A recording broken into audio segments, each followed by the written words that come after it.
चुनाव जीतते ही मस्जिदों से लाउड स्पीकर हटाएंगे। अल्लाह को बहरा कहने वाले बीजेपी नेता ईश्वरप्पा बोले, जिन मंदिरों में मस्जिदें बनी उन्हें तोड़ेंगे। के.एस. ईश्वरप्पा उम्र 75 साल, कर्नाटक के बीजेपी लीडर जो कट्टर हिंदूवादी कहे जाते हैं, 13 मार्च को एक सभा में बोले, क्या अल्लाह बहरा है जो उन्हें बुलाने के लिए लाउड स्पीकर पर चिल्लाना पड़ता है?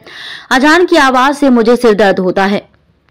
ईश्वरप्पा राज्य की रथ यात्रा पर हैं और कुछ महीने बाद कर्नाटक में चुनाव है। रथ यात्रा में वे मुसलमानों पर लगातार बोल रहे हैं। इन्हीं मुद्दों पर दैनिक भास्कर से बात करते हुए ईश्वरप्पा ने कहा कि चुनाव के बाद हमारी सरकार आए तो सभी मस्जिदों से लाउड स्पीकर तुरंत हटवाएंगे। इसकी वजह स्टूडेंट से लेकर पेशेंट तक सब परेशान हैं। कर्नाटक में परीक्षाएं चल रही हैं और लाउड स्पीकर के शोर से स्टूडेंट डिस्टर्ब हो रहे हैं।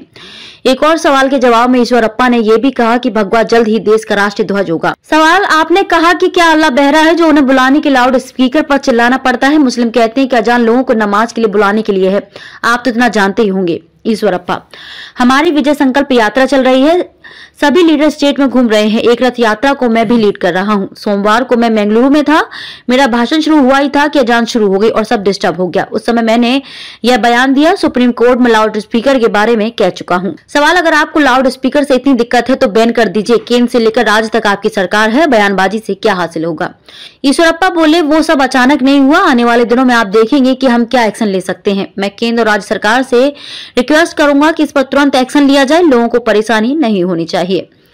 चुनाव के वक्त यूपी में लाउड स्पीकर मुद्दा बना था, वहां योगी आदित्यनाथ जीते, लेकिन ज्यादातर जगह लाउड स्पीकर आज भी बज रहे हैं।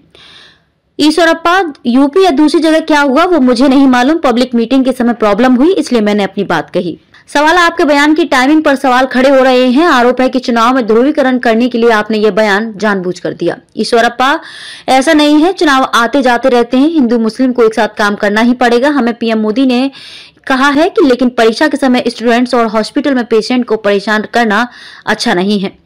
सवाल, पिछले साल आपने कहा था कि 36,000 मंदिरों को तोड़कर उन पर मस्जिदें बनाई गई हैं। किन मंदिरों की बात कर रहे हैं आप? क्या कोई सर्वे हुआ है? 36,000 का आंकड़ा आपके पास कैसे आया? ईश्वरप्पा, मैं नई मस्जिदों को तोड़ने की बात नहीं कर रहा हूँ। जहाँ हिंदुओं के मंदिर तोड़कर मस्जिदें बनाई गई हैं वहाँ दोबारा मंदिर बनाएंगे। मैंने एक आर्टिकल में पढ़ा था कि 36,000 मंदिरों को तोड़कर मस्जिदें बनाई गई। असली नंबर क्या है मुझे मालूम नहीं, अभी मैंने इस बारे में कुछ किया नहीं। देखते हैं आगे क्या किया जा सकता है। अभी जो मेरे मन में था वो मैंने कहा।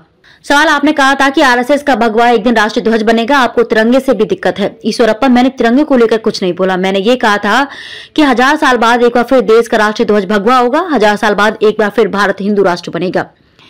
सवाल, बीजेपी समर्थक तो कह रहे हैं कि मोदी जी की सरकार में ही भारत हिंदू राष्ट्र हो पाएगा, आप 1000 साल बाद कह रहे हैं।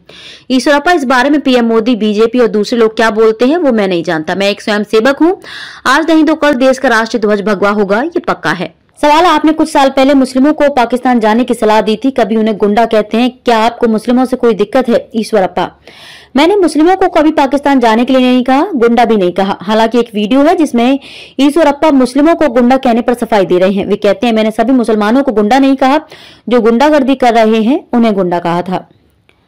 आपने येदियुरप्पा पर करप्शन के आरोप लगाए थे, इसके बाद वे पद से हटाए गए, लेकिन इस बार बीजेपी फिर उन्हीं को चेहरा बना रही है। अब वे भ्रष्टाचारी नहीं रहे। ईश्वरप्पा ने कहा कि येदियुरप्पा को सभी केस में क्लीन चिट मिल गई है, इसलिए उन्हें नेशनल इलेक्शन कमेटी में लिया गया है। वे हमारे बड़े नेता हैं, कर्नाटक में सब उन्हें जानते हैं, इसलिए उनके चेहरे पर चुनाव लड़ रहे हैं। सवाल, सर्वे बता रहे हैं कि आपकी पार्टी को 70 से 75 सीटें ही मिल रही हैं। ईश्वरप्पा, मैं पूरे राज्य में घूम रहा हूं, मैं दावे के साथ कह रहा हूं कि कर्नाटक में बीजेपी एक बार फिर सरकार बनाने जा रही है।